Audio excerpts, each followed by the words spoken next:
que c'est le jour de la résurrection. Le jour où il a quitté la tombe. Le jour où il a laissé le temps de vivre. Quelque chose qui ne s'était jamais produit dans l'humanité. Même Jésus qui a fait à l'est, il peut faire aussi à l'ouest. Il peut faire quitter dans l'état de péché, dans l'état de souillure. C'est ça la vraie tombe. Dans les firmaments, dans les lieux célestes en Jésus-Christ. Dieu soit loué. Nous allons nous rapprocher de l'auteur.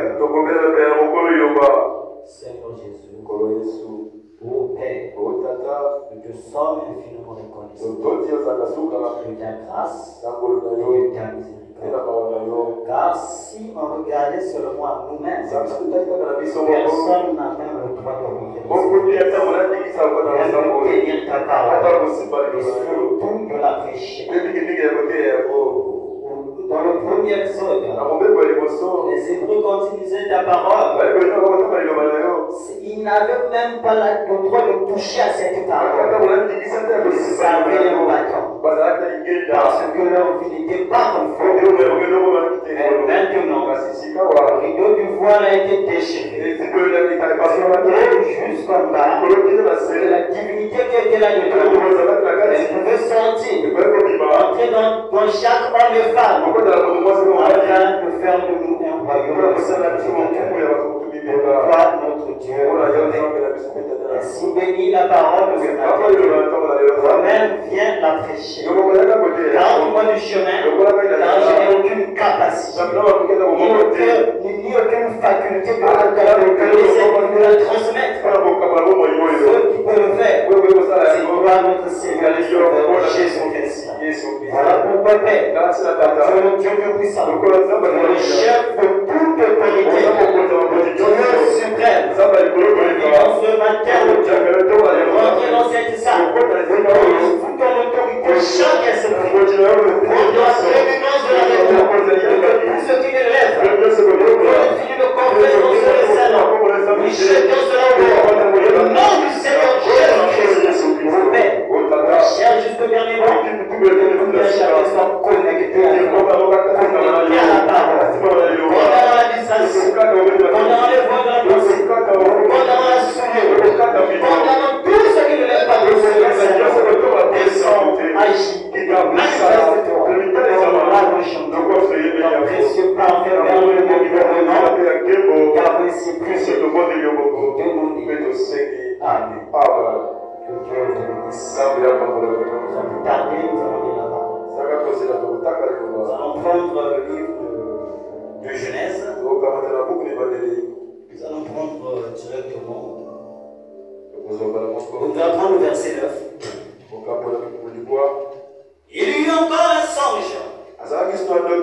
Il le raconta à ses frères. Il dit, j'ai eu encore un songe. Et voici le soleil, la lune, les 11 étoiles se prosterner devant moi. Alléluia. Nous allons rapidement prendre le livre d'Exode. Nous allons prendre le livre de Chronique plutôt. Chronique 7. Chronique 7. Versets 14 et 15. Si mon peuple, sur qui est invoqué mon nom, s'humilie, prie, et cherche ma face, et s'il se détourne de ses mauvaises voies, je l'exaucerai des cieux, je lui pardonnerai son péché, et je guérirai son pays. Alléluia. La partie que j'aime, c'est le verset 15. Mes yeux seront ouverts désormais.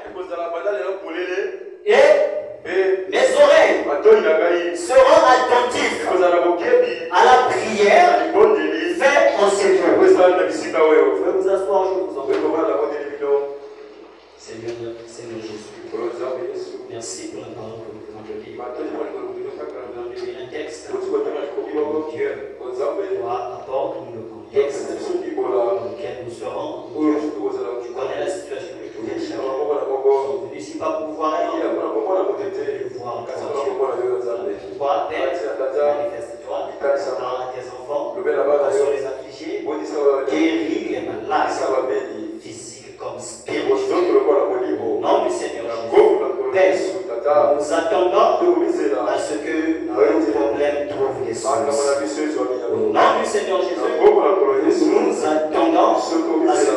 malades soient guéris, à ce que les gens naissent de nouveau sur la terre, à ce que les gens reçoivent le baptême du Saint-Esprit dans l'âme. C'est notre venue ici ce matin, donner un message, la paix et son confort. Dans le Seigneur Jésus-Christ, nous avons ainsi prié et demandé. Amen. Je pense que beaucoup ont déjà compris que je n'ai pas changé de terme. Je continue toujours avec le même terme. La dernière fois que je suis passé ici, qui est la gloire de Joseph en Égypte. Je commencerai par remercier le Seigneur Jésus. Il m'a donné la force. Il vous a donné la force. Parce que nous nous rassemblons ici ce matin. Amen. Parce que si Dieu ne le voulait pas, personne d'autre ne pouvait être ici. Si Dieu nous appelle dans sa maison, c'est qu'il y a quelque chose encore à faire avec nous. Pas seulement avec le prédicateur, mais avec toi et moi, avec toi aussi. Avec les frères, comme avec les sœurs. Parce que dès au moment où nous avons reçu ce message, nous ne sommes pas responsables d'avoir écrit ce message. Le message était donné au prophète. Mais nous avons la responsabilité d'apporter ce message fidèlement, en parole et en acte aussi. Et comme je disais au frère David, j'espère que l'église va nous comprendre. Si nous sommes comme à l'école, les écoles, la même classe de 6e, ils ont plusieurs professeurs. Quand celui du français vient, il continue là où il s'était arrivé avec le français. Quand celui de mathématiques vient, il continue là où il s'était arrivé avec le mathématiques. Chacun de nous a son chapitre. Sous la conduite du Saint-Esprit et du professeur principal qui est le pasteur et du ministère de l'enseignement qui est le Seigneur Jésus lui-même, le Saint-Esprit dans l'église. Et nous continuons avec cela. Je tiens à remercier le Seigneur Jésus-Christ et je remercie aussi le pasteur de m'avoir donné l'occasion de parler de la part du Seigneur. Parce que comme nous le savons, il n'y a pas un plus grand privilège si ce n'est que de parler de la part du Seigneur Jésus-Christ. Nous aurons toujours à gagner quand on parle du Seigneur Jésus-Christ. Vous voyez les disciples, sur le chemin de Maïs, ils étaient tristes, ils marchaient, ils avaient perdu espoir. Mais dès qu'ils parlaient seulement de Jésus, l'espoir était revenu. Oh mon frère, ma soeur, tu n'as pas besoin des promesses compliquées, des expériences compliquées. Mais si tu as une situation, la chose la plus simple à faire, c'est de simplement commencer à parler de Jésus. Madame dit, vous n'avez pas besoin d'aller au séminaire, vous n'avez pas besoin de connaître toute la Bible. Si le Seigneur a fait quelque chose dans votre vie, commencez à témoigner de ce que Jésus a fait pour vous et il le fera encore. Je remercie Dieu pour cela, je remercie le pasteur et je vous remercie pour cette église qui est venue ici ce matin. Parce que frère Branham dit, si vous n'étiez pas venu, vous serez obligé de sortir. Et quand vous êtes venu, cela est une bonne chose. Et là Dieu dit, là seulement dans le prédicateur, et là 2, 3, sans rassemblement, je suis là au Dieu. La venue ici dans l'église est très importante, ma soeur. Tu as un plan à jouer pour la réussite de la réunion. Tous, nous avons quelque chose à faire pour que la réunion soit une réussite. Et j'en profite aussi pour vous transmettre les salutations de notre pasteur.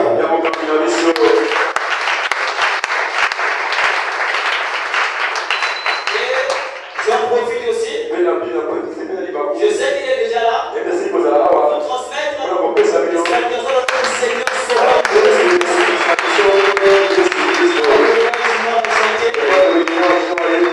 Il est là parmi nous. Jésus est là. Il a bien chanté. Nous, les gens de Macron, nous savons bien chanter.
vivons des temps difficiles. Nous vivons des temps compliqués. Au fur et à mesure que nous avançons, il y a des dégâts par nous. Dieu a fait ceci. Dieu a fait cela. Le pasteur était a fait ceci. Le pasteur était a fait cela. Et en tout ça, l'Église, le peuple averti, n'est pas surpris. Parce que Frère Branham nous avait dit que les gens peuvent devenir des dénominations. Les églises peuvent devenir des dénominations. Mais son message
où il va. Et ces choses-là, nous avons constaté ça parmi nous beaucoup. Nombreux d'entre nous ne savons pas où nous allons. Alléluia. Parce que le ciel, quand nous prétendons partir, est un lieu saint. Et il y a que des hommes saints qui vivent là-bas. Maintenant, avec la vie de la souillure, avec la vie de l'hypocrisie, avec la vie du mensonge, avec la vie qui ne repose pas sur la parole, je me pose la question, c'est quel ciel, quel endroit il est dit. Ni s'il n'a pas quelque chose sur lequel il base ses réflexions et sa foi. Par conséquent, si l'Écriture nous a révélé Christ en ces derniers jours, ainsi que la condition de cette époque-ci, il nous serait profitable de voir où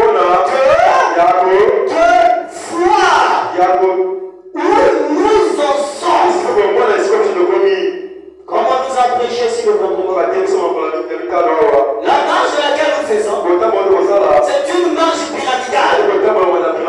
Nous montons la pyramide. Et frère Branham nous a prêché la stature d'un homme parfait. Et le croyant doit vérifier à quelle étape il est arrivé dans la stature d'un homme parfait. Comme un élève qui prépare l'examen, il doit savoir quelle leçon il a maîtrisée, quelle leçon il n'a pas encore maîtrisée. Parce que ce message est bon. Je nous ai promis des choses. Pourquoi ce thème? La gloire de Joseph. Parce qu'il y a beaucoup de croyants qui se disent croyants, qui se disent avoir fait des expériences avec Dieu, et dans les choses qu'ils ont vu dans les songes, qu'ils ont vu dans les visions, tardent à s'accomplir. Et se posent des questions. Pourquoi ça n'arrive pas? D'autres ne se posent même pas de questions. Et d'autres commencent à douter. Peut-être que c'est pas Dieu qui m'a fait parler. Mon frère, ma soeur, et que tu te mets dans cette condition-là, tu es en train quand même d'annuler la promesse que Dieu t'a donnée. Parce que la même foi peut faire venir la chose. La même foi peut faire répartir la chose.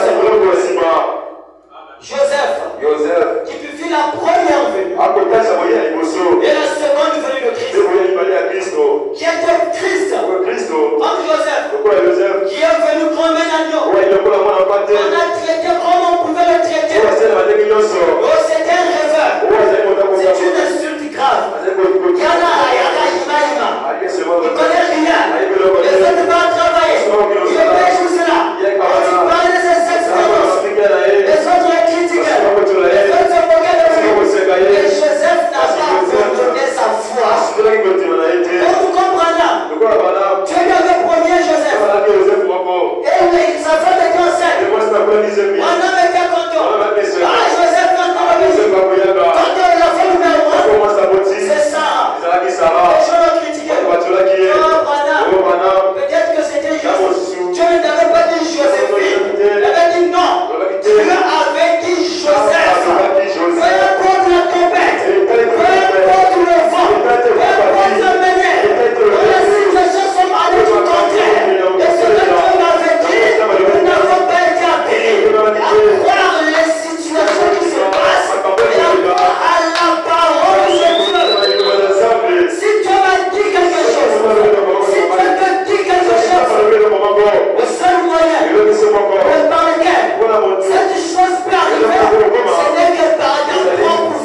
Voilà le vaudou.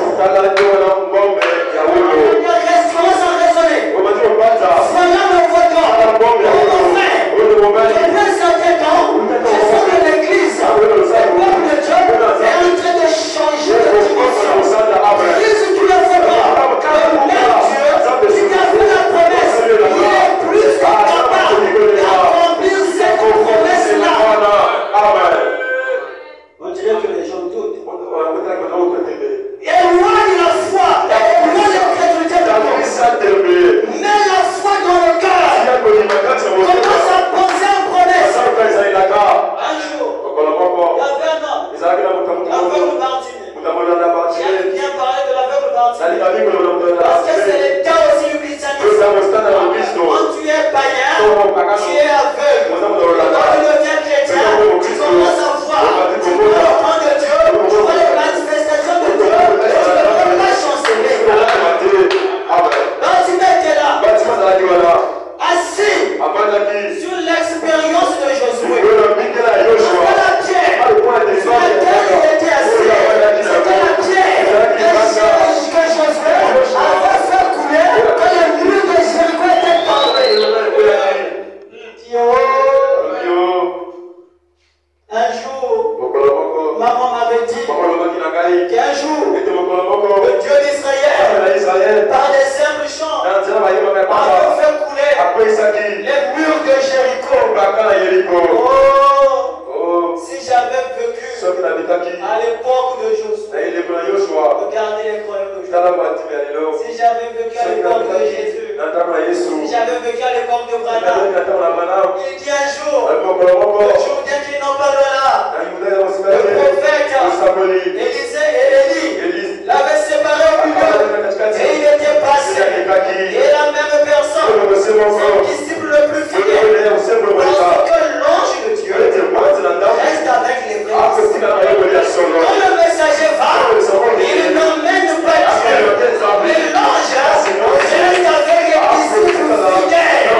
Vous allez vous remarquer, il a demandé le montant des et il n'a pas diminué ce montant-là.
moquer de tous.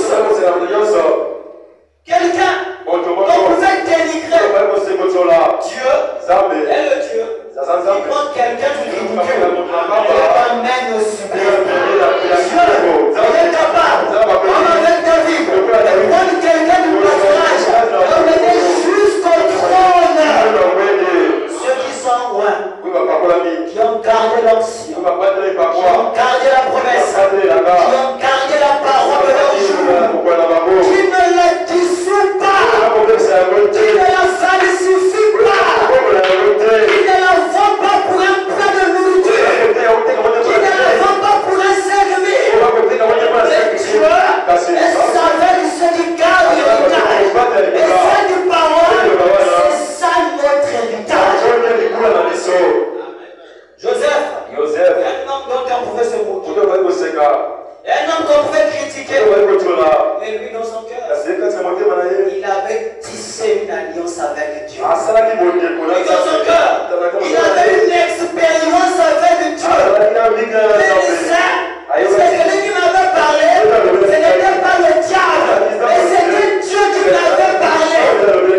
Il avait gardé cette parole dans le cœur. Abraham dit, le pasteur nous dit cela. Si Dieu n'a encore rien dit, si Dieu n'a pas encore fait une promesse, va dans la Bible et achète une promesse au moyen de ta foi. Ça devient un destination du Seigneur pour toi. Dieu dans sa parole. Joseph marchait. Malgré la prison, il gardait l'expérience qu'il avait fait avec Dieu. Il n'a pas rétrogradé. Oh non, c'est comme j'ai une petite soeur, la petite soeur de l'ami à Pointe-Noire. 17 ans. Tu causais avec lui. Parle avec lui. Dis-moi, tu as connu les hommes. Oh oui. On ne peut plus te recommander. Tu es né dans le message. Combien? Quand elle cite les palmarès là. À 17 ans. Oh. Dieu est le Dieu de grâce. Dieu est le Dieu de miséricorde. Quel que soit ce que tu as fait, reconnais ce que tu as fait. Relève-toi. Réponds-toi. Marche avec lui. Amen. N'attristons pas le Saint-Esprit. Joseph n'a pas tristé le Saint-Esprit. Quand je demande, qu'est-ce qui a fait ça? Au nom des conditions de la vie.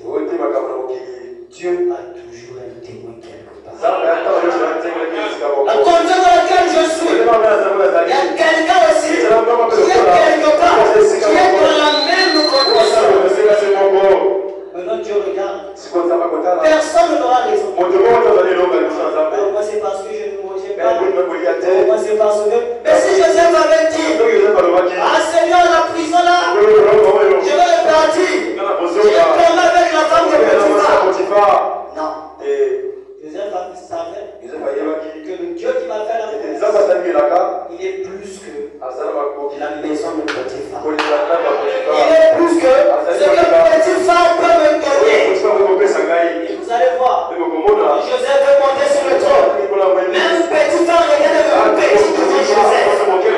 Les choses pour lesquelles nous vendons la parole, si nous gardons la parole dans le cœur, ça sera des petites choses. Ça sera des choses de rien du tout. Qu'est-ce qui peut dépasser?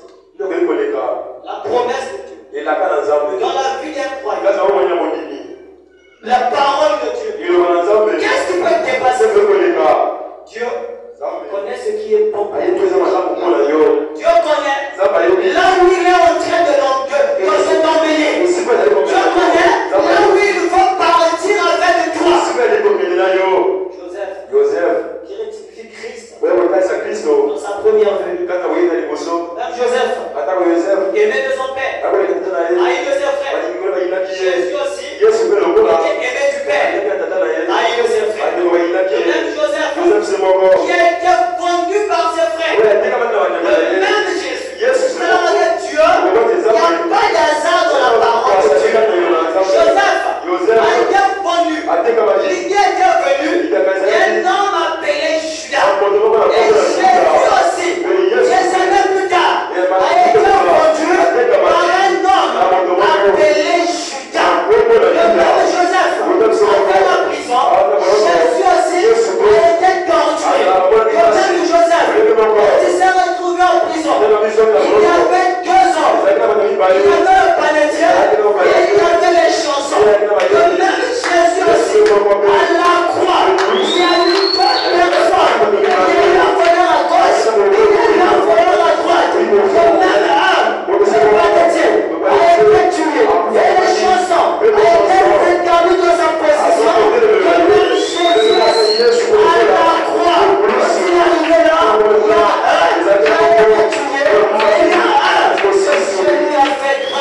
Le voleur à la croix. Il a reconnu sa position. Il a dit ne crains-tu pas Dieu. Toi et moi nous avons volé. Dieu n'est pas. Les gens donnent tout le temps raison. Non, l'esprit humain ne peut pas te donner raison à chaque instant, raison. Mais c'est reconnaître ton corps. Et le Dieu saint peut rentrer dans ce cœur-là. Oh non, moi j'attends les dernières minutes. Comme le pécheur à la croix. C'était l'occasion qu'il a voulu d'écouter la parole. Comme toi et moi, nous avons l'occasion ce matin d'écouter la même parole. Comme Joseph a été tapé par ses frères. Il a été fouetté. On a pris son vêtement. Si on dit Joseph est parti, papa aime beaucoup Joseph. Il ne pourra pas supporter. Il risquerait même de mourir. Parce que Joseph, c'est le cœur du Père. Et le même frère Branham dit que Jésus, c'est le cœur de Dieu. Il a dit si on parle avec lui, il dit si on nous vote comme ça, ça serait pas bien. Prenons son vêtement. La tunique à 7 couleurs. L'habit de l'Est qui lui donnait des songes. Vous allez remarquer que dans la vie de Joseph, quand il est parti en Égypte, il n'a plus de songes. Amen. Il avait des songes en canon. Et quand il a quitté le canon, la tunique, je ne sais pas si l'église est en train de vous. Quand la tunique, les gens disent à Jésus, ton langage est difficile. Il parlait seulement en hébreu. Joseph n'avait que des songes. Ils se sont dit en eux-mêmes. Ils ont dit prenons ce vêtement. C'est le même Joseph. Seulement son vêtement. Ramenons ça auprès du Père. Et l'habit d'acheter de sang. Ramenons ça auprès du Père. Et disons, Père, tu feras ça. Que même Jésus, quand il est mort à la croix, quand il a été enlevé, Frère Branham dit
typifie la chair, qui a des désirs, contraire à ceux de l'esprit, a commencé à combattre la parole. L'erreur des petits phares, c'était de croire dans sa femme.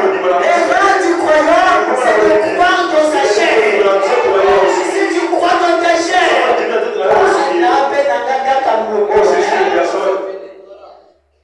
le chrétien a ça dans la boutique. C'est normal. Le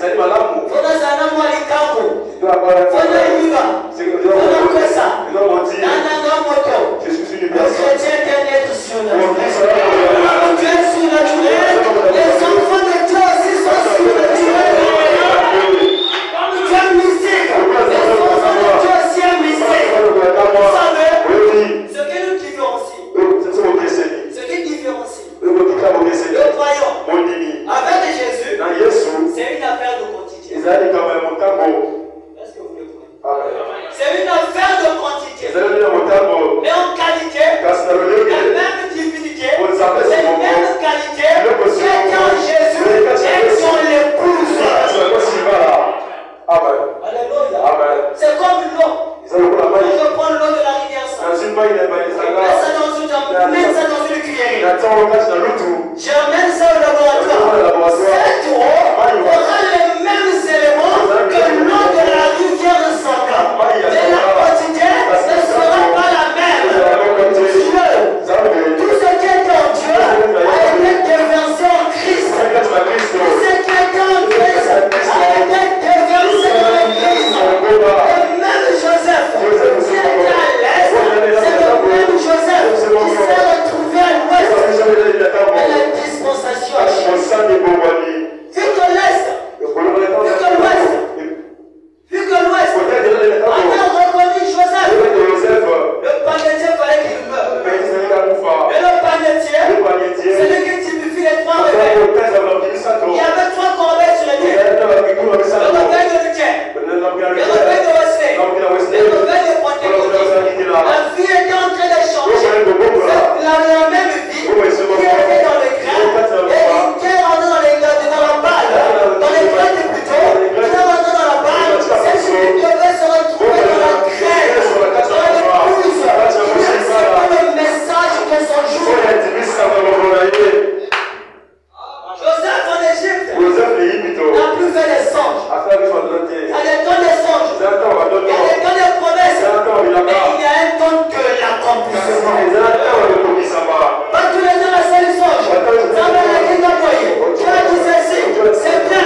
Mais il faut changer de prière. Comme la femme que Bartimée avait crié. Aie pitié de moi. Jésus s'est retourné. Il a prié pour Bartimée. Les yeux de Bartimée étaient ouverts. Alléluia. Mais cette femme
Voilà pourquoi Jésus, en tant qu'homme de Galilée, ne pouvait pas révéler les sceaux. Alléluia. Les sceaux devaient être brisés à l'est. Parce que c'est dans les sceaux qui est contenu les sept tonnerres. Et c'est dans les tonnerres, là où il y a la foi de l'enlèvement. Ce qui est important pour l'Église, c'est pas la première venue. La première venue, c'est pas l'espoir des croyants. Parce que ça, c'est de l'histoire. Mais l'espoir des croyants repose sur la seconde venue. Et cette seconde venue, elle n'est pas seulement spirituelle, elle est physique. L'enlèvement est une réalité. Frère, si tu as l'espoir, si tu as la promesse de Dieu, que tu es un fils de Dieu, que nous ne resterons pas ici sur la terre, pierre sur pierre, la vie va commencer à changer. Parce que tu connaîtrais déjà ta destination. Parce que tu sais que Gomé n'est pas ma destination. Le travail n'est pas ma destination. L'engage, la Dieu la guérison n'est pas ma destination. Mais contre le combat, contre ces choses-là, si ça n'arrive pas encore dans ma vie, c'est pas la fin de ma vie. Le croyant ne repose pas son espoir sur les choses matérielles. Mais le croyant repose son espoir sur la venue du Seigneur. Parce que c'est ça la consolation pour le vrai croyant. Le travail ne va jamais te donner la consolation. Le mariage ne va jamais te donner la consolation. La guérison de la chair, elle est passagère. Et la venue du Seigneur, oh frère, il n'y aura plus de maladie. Alléluia. Parce que Joseph est revenu dans la gloire. Il n'y aura plus de maladie. Il n'y aura plus de tristesse. Mon frère, on le souillon de venir. On le péché de venir. Pense à la seconde venue. S'il vient de trouver dans ces états-là, est-ce qu'il me prendra? On chante le cantique. Jésus revient. Alléluia. On chante bien ce cantique. Il y a encore un passage. Seras-tu prêt quand il viendra? C'est pour ceux qui auront une mission selon leur vie, qui se préparent par des jeux, par des prières, par des consécrations, en cherchant continuellement la face de Dieu. Ils sont comme Joseph. Ils ne pensent pas aux choses de ce monde. Ils pensent à la promesse que Dieu lui a faite. Et un Thessaloniciens dit, consolez-vous par ces paroles. C'est un départ secret sur bien. Les morts en Christ ressusciteront premièrement. Et nous les vivants, nous serons changés en un instant. En un clin d'œil, nous verrons Jésus dans la gloire. Mon frère, c'est ça. C'est ton espoir. Tu n'as plus aucun problème. Si tu fais le retour de Jésus, ton espoir, une solution, des choses, beaucoup de choses craignent dans la vie des gens parce qu'ils mettent le matériel devant. La parole de Dieu doit voir la prééminence. La venue de Jésus. Mon frère, les églises seront fermées. Alléluia. Les églises seront fermées. Les Bibles seront arrachées. Mais avant que ça n'arrive, tu dois devenir toi-même une Bible. Tu dois devenir toi-même une parole. Avec une citation du prophète. Je vais terminer.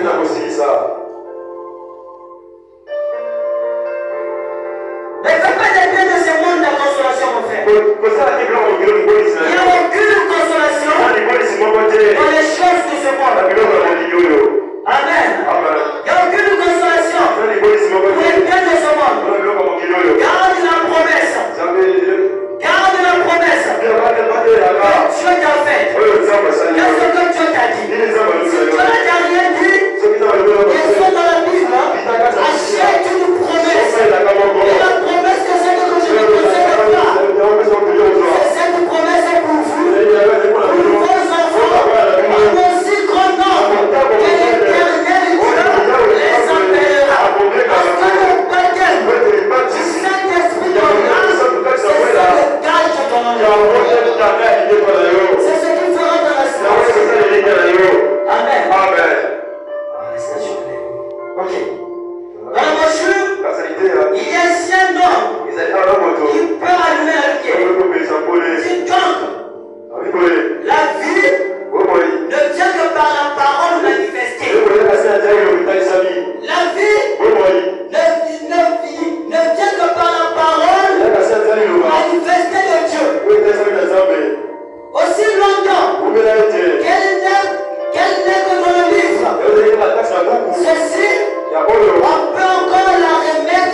Les épreuves seront là. Mais Dieu t'a donné le paix et l'autorisation de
une capacité à vaincre le diable. Ne continuons pas à marcher comme si le monde restait à ce qu'il est. Ne continuons pas à marcher en méprisant la parole. Ne continuons pas à marcher si on a eu l'écriture qu'on n'a pas vue. Que Dieu soutienne quelqu'un. Que Dieu parle dans le cœur de quelqu'un. Élève ta voix. Prie.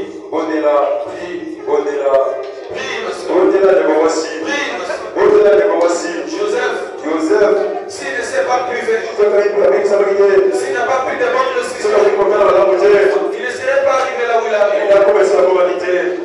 Si le diable peut combattre, c'est parce qu'il a foi, un avenir meilleur. Si Joseph s'est laissé par l'intérêt de la femme de Potiphar, on a perdu son trône. Si l'argent t'empêche d'atteindre le Saint-Esprit, voilà cet argent. La Bible nous déclare, faut mieux rentrer dans le royaume et à la main coupée qu'elle allait tout entier dans le ciel.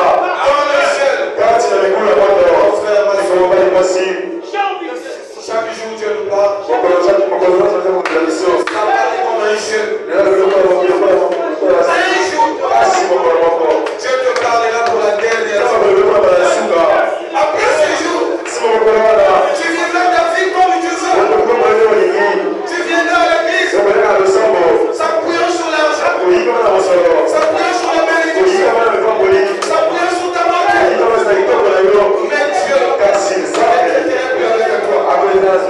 Dieu bien-aimé, les bénédictions matérielles, les relations avec des hommes n'ont jamais sauvé quelqu'un. J'invite quelqu'un à s'approcher de Dieu, à parler à Dieu, à faire l'inventaire de ce Dieu, à examiner qu'est-ce qui marche, qu'est-ce qui ne marche pas. Dieu ne parle pas. Il sait ce que tu fais. Il connaît la vie que tu mènes. Voilà pourquoi il insiste. Il insiste. Mon frère, les hommes peuvent t'appeler bien-aimé, peuvent t'appeler l'homme de Dieu. Mais qu'est-ce que Dieu t'appelle? Quelle est la vie de Dieu?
Seigneur.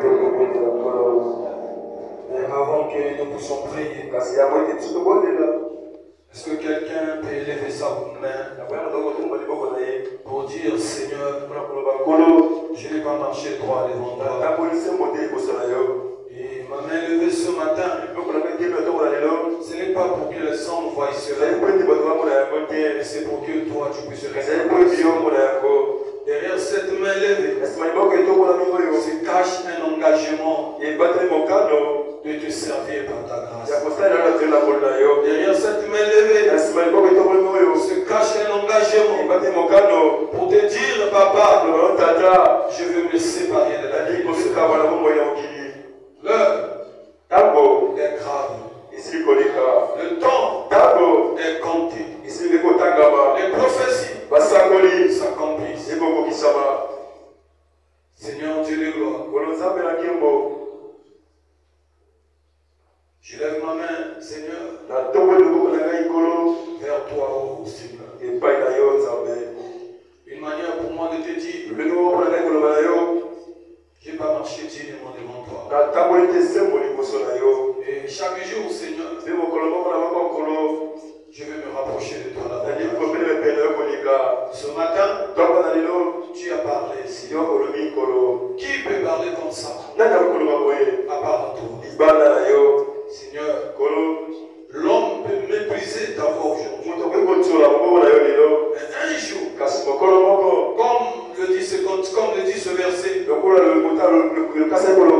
jeunes gens, jeunes filles, régis-toi dans ta jeunesse. Fais tout ce que ton cœur se tient à faire.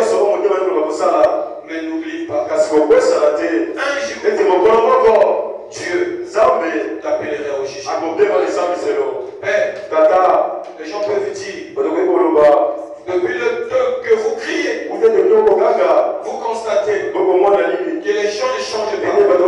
Et vous continuez à crier. Et William Branham dit que si nous crions, c'est pour que le jour du jugement, nos voix retentissent en disant la vérité. Père, parfois les gens confondent que quand un homme se tient ici et qu'il prêche, c'est une façon pour lui d'accuser les gens, de dire que lui est meilleur. Non, Seigneur. La parole est une épée à deux tranchants qui coupe même celui qui est en train de la manipuler s'il n'est pas digne. Seigneur Dieu, tes enfants élevés leurs mains. Oh Dieu, ces mains levées cachent une requête. Ces mains levées, il y a un cri de cœur. Jusqu'à quand? Jusqu'à quand? Le péché aura le contrôle de nous. Jusqu'à quand? Nous allons repousser à demain la décision qu'on peut prendre. Père, ce matin, il y a des prédicateurs qui sont morts. Il y a des pasteurs. Il y a des sœurs en Christ. Il y a des diacres. Il y a des administrateurs qui ont quitté la terre ce matin. En quittant la terre, le titre est resté. Le titre n'a jamais sauvé quelqu'un. Et quand ils se présenteront devant la porte, tu nous poseras la question. On t'a prêché la parole. Qu'est-ce que tu as fait de cette parole? Un matin, tu étais dans l'église et mon serviteur avait dit que peu importe ce que tu as fait, je suis fidèle à te pardonner. Père, tu n'as jamais condamné quelqu'un parce qu'il a péché. Mais tu condamnes quelqu'un parce qu'il a eu l'opportunité de se repentir. Mais il a décidé de continuer à vivre. Oh Dieu, nous réclamons la fraîcheur. Nous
pour la parole de soi.